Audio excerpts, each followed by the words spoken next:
Hey everyone, welcome to Online Help Guide. Today in this video, I'm gonna show you how to archive reel on Instagram. So let's get started. First, open your Instagram application. Make sure you are logged into your account.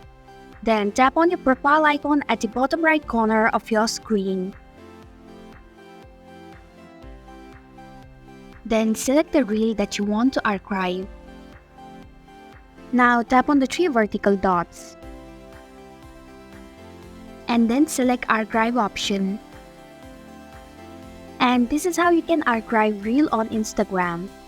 Thanks for watching Online Help Guide. If you like this video, hit the like button and drop a comment with any questions or feedback. If you are new, subscribe and click the bell icon to stay updated on our future videos.